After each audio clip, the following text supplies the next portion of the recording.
அன்பு ஊடக நண்பர்களுக்கு வணக்கம்.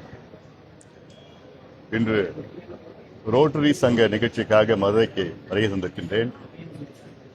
தமிழ்நாட்டில் இன்றைய நிலையில் அன்றாடம் பல வகையான போராட்டங்கள் நடைபெற்று வருகின்றன. திமுக அரசை எதிர்த்து குறிப்பாக ஒரு பக்கம் ஆசிரியர்கள் போராடி வருகிறார்கள். அதில் இளநிலை ஆசிரியர்கள் ஒரு பக்கம், உதவி பேராசிரியர்கள் ஒரு பக்கம், அதே போன்று துப்புரவு பணியாளர்கள் ஒரு பக்கம் போராடி வருகிறார்கள். அரசு ஊழியர்கள் ஒரு பக்கம் போராடி வருகிறார்கள். செவிலியர்கள் ஒரு பக்கம் போராடி வருகிறார்கள். மருத்துவர்கள் ஒரு பக்கம் போராடி வருகிறார்கள். பெற்றோர்கள் ஒரு பக்கம் போராடி வருகிறார்கள். மாணவர்கள் போராடி கொண்டிருக்கின்றார்கள். பெண்கள் மதுக்கடைக்கு எதிராக போராடி கொண்டிருக்கின்றார்கள். இப்படி தமிழ்நாட்டில் அனைத்து தரப்பு மக்கள், விவசாயிகள் உள்ளிட்ட அனைத்து தரப்பு மக்களும் திமுக அரசை எதிர்த்து போராடி வருகிறார்கள். அன்றாட போராட்டம். திமுக மீது மிகுந்த கோபத்தில் இருக்கின்றார்கள். இவர்கள் கொடுத்த வாக்குறுதிகள் வெறும் 13 விழுக்காடு தான் நிறைவேற்றியிருக்கின்றார்கள். ஆக அனைத்து மக்களும் திமுகவுக்கு எதிராக வாக்களிக்க முடிவு செய்துவிட்டார்கள். வருகின்ற சட்டமன்ற தேர்தலில் திமுக படுதோல்வி அடையும், மாற்று கருத்து கிடையாது. அதே போன்று தமிழ்நாட்டில் கடந்த 2 ஆண்டுகளாக வேளாண் துறை வளர்ச்சி மைனஸில், அது வளர்ச்சின்னு சொல்ல முடியாது, மைனஸில் இருக்கிறது. கடந்த ஆண்டு -3.8%, இந்த ஆண்டு -1.8%. இப்படி எந்த ஆட்சியிலும் இப்படி இருந்தது கிடையாது. இதே நேரத்தில் உழவர்கள் அவருடைய பயிர் இழப்பீடுக்கு, கடந்த ஆண்டு நாசமடைந்த பயிருக்கு இன்னைக்கு வரைக்கும் இழப்பீடு கிடைக்கல, ஓராண்டு ஆகியும்.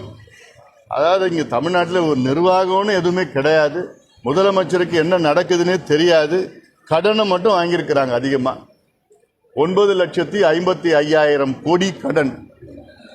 அதாவது இந்தியாவிலேயே அதிக கடன் வாங்கின மாநிலம் தமிழ்நாடு. இந்தியாவிலேயே அதிக வட்டி கட்டுகின்ற மாநிலம் தமிழ்நாடு. 62,000 கோடி ஆண்டிற்கு வட்டி கட்டி கொண்டிருக்கின்றார்கள். இதற்கு பிறகுதான் உத்தரப்பிரதேசம் தமிழ்நாட்டின் மக்கள் தொகையில் 3 பங்குக்கு மேல். ஆனால் அந்த கடனை எதற்கு வாங்குகின்றார் என்றால் அன்றாட செலவுக்காக. இது எவ்வளோ கொடுமை! இது ஒரு கடன் வாங்கிறது, அதில் கேபிட்டல் இன்வெஸ்ட்மெண்ட் இருக்கணும் அதில். ஆனால் அதை விட்டு அன்றாட செலவு, இப்போ ஒரு உதாரணம் நான் சொல்கிறேன். ஒருத்தர் வீடு கட்டுறாருன்னா அந்த வீடு கட்டுவதற்கு கடன் வாங்கலாம். ஆனால் அந்த வீட்டுக்குள்ளே வாழ்வதற்கு கடன் வாங்கக்கூடாது. சாப்பிட்றதுக்கு, தூங்குறதுக்கு, படுக்கிறதுக்கு, குளிக்கிறதுக்கு கடன் வாங்கக்கூடாது. அதுதான் தமிழ்நாடு செஞ்சுட்டு இருக்கு. ஆனால் இவங்களுக்கு நிர்வாகம் என்னன்னு தெரியல. அந்த பணத்தை வச்சு கொள்ளடிச்சிட்டு இருக்காங்க. எதுவுமே கட்டுமானங்கள் எங்கேயும் கிடையாது தமிழ்நாட்டில். எங்கே பார்த்தாலும் ஏன்னா இவங்க ஆட்சி வருவதற்கு முன்பு 4,30,000 கோடி கடன் இருந்தது இவங்க ஆட்சி வருவதற்கு முன்பு. இன்னைக்கு 9,55,000 கோடி, 9,55,000 கோடி. எவ்வளோ அநியாயம்! அதே போன்று எல்லாமே ஊழல் தான். மணல் கொள்ளையில் ஊழல். இப்போ இடிக்கு தமிழ்நாடு அரசுக்கும் அது ஒரு பெரிய ஒரு லிஸ்ட் கொடுத்துருக்காங்க, இவ்வளோதான் நடந்திருக்குன்னு. ஆனால் தமிழ்நாடு அரசு அதை பற்றியெல்லாம் கவலை இல்லை. அவங்க உச்சநீதிமன்றம் மேல்முறையீடு செஞ்சு அதுக்கு விசாரணை வரக்கூடாதுன்னு தடை. கனிம வள கொள்ளைன்னு அவங்க பல முறை சொல்லியிருக்கிறேன். ஒரு காட்ஃபாதர் இந்த தென் மாவட்டத்தில் இருக்கிறார். அவர் தான் எல்லாத்துக்கும் பாதுகாவலர், பெரிய பொறுப்பில் இருக்கிறார். நடந்துட்டு இருக்குது. நான் போய் கடந்த 100 நாட்கள் நடைப்பயணம் முடித்ததுக்கு பிறகு கொஞ்சம் கம்மியாக இருக்குது. நான் சொல்லுவேன், கொஞ்சம் கம்மியாக இருக்குதா? கொஞ்சம். ஆனால் அதை பற்றி, அதாவது மேற்கு தொடர்ச்சி மலை நமக்கு ஒரு வரம். அந்த மலையை ஒழிச்சு அதை எல்லாம் நாசப்படுத்திட்டு போகணுன்னு ஒரு முடிவில் இருக்கிறாங்க. ஆனாலும் உறுதியாக சிபிஐ விசாரணை அவசியமாக வரும், மாற்று கருத்து கிடையாது. அதில் அவ்வளோ லஞ்சம், அவ்வளோ ஊழல் அன்றாடம் நடந்துட்டு இருக்குது திமுகவில். சமூக நீதின்னு பேசுவதற்கு திமுகவுக்கு தகுதி கிடையாது, தகுதி இழந்துட்டார்கள். ஏன்னா அடிப்படையில் தமிழ்நாட்டில் சாதிவாரி கணக்கெடுப்பு நடத்தணும். அதை நடத்தி 69 விழுக்காடு இடஒதுக்கீடை பாதுகாக்கணும். அது மட்டும் இல்லை, தமிழ்நாட்டில் உள்ள கிட்டத்தட்ட 365 சாதிகள் சமுதாயங்களுக்கு நியாயம் கிடைக்கணும், நீதி கிடைக்கணும்.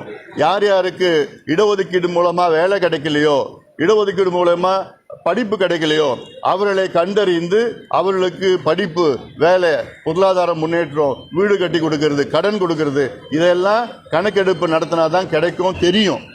அந்த கணக்கு எடுப்பை கூட நான் நடத்த மாட்டேன் என்று சொல்லுகின்ற ஒரு முதலமைச்சர் நீங்கள் பார்த்துருக்கீங்களா?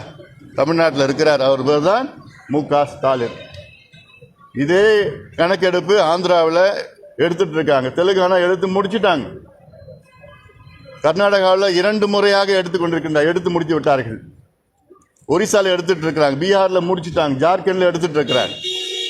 அங்கே சமூக நீதியை நிலைநாட்டுகின்ற அரசு அங்கே இருக்கிறது. ஆனால் தமிழ்நாட்டில் சமூக அநீதி, பேர் மட்டும்தான் நாங்கள் தந்தை பெரியாருடைய வாரிசுன்னா பேசிட்டு இருக்காங்க. தந்தை பெரியாரோட பேரை கூட சொல்ல தகுதி இல்லாதவர்கள். எவ்வளோ ஒரு அநீதி நடக்குது.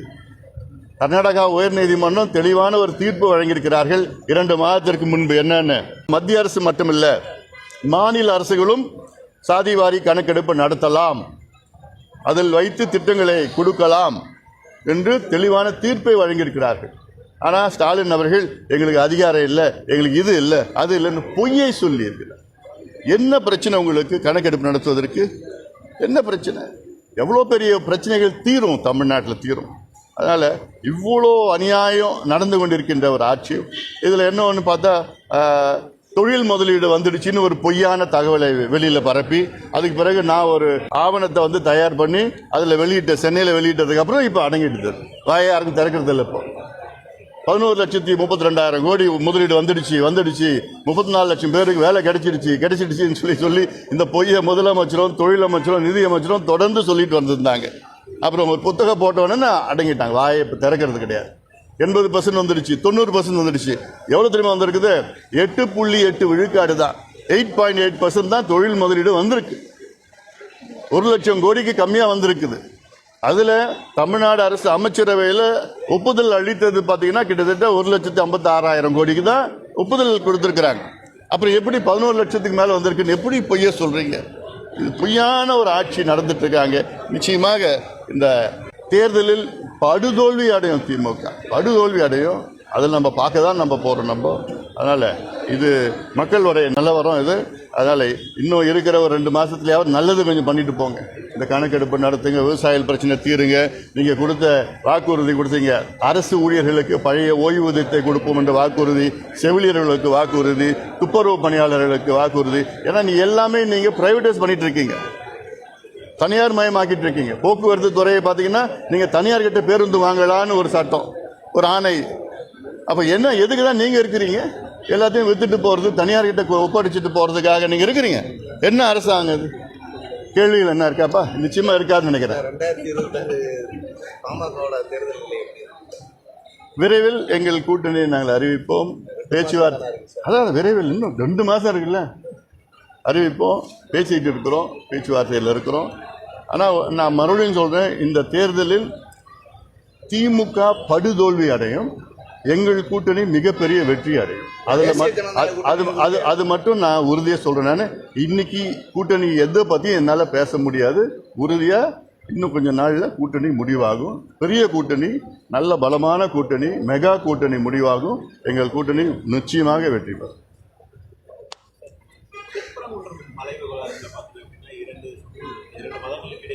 உள்ளூர் மக்கள் அமைதியாக தான் இருப்பா அப்படின்னு சொல்றாங்க. ஆனா இந்த தீபம் ஏற்ற விடாததுதான் ஒரு பெரிய உத்தரவு, நீதிமன்ற உத்தரவு பிறப்பித்து அதை செய்யலை அப்படின்னு சொல்லி அரசு கோவில் நிர்வாகிகளை பகிரங்கமாக குற்றச்சாட்டு தொடர்ந்து வந்துகிட்டே இருக்கு.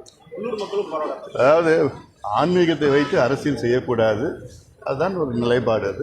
அது இல்லாமல் அதே வேளையிலே நீதிமன்றம் ஒரு தீர்ப்பை வழங்கியிருக்கிறார். அந்த தீர்ப்பையும் மதிக்க வேண்டும், அரசு மதிக்க வேண்டும். அதாவது சட்டம் ஒழுங்கு இல்லாமல் பிரச்சனை இல்லாத ஒரு சூழல் உருவாக்கணும். விரைவில் அறிவிப்போம், விரைவில் சீக்கிரமா சொல்லிடுறோம். அன்பு ஊடக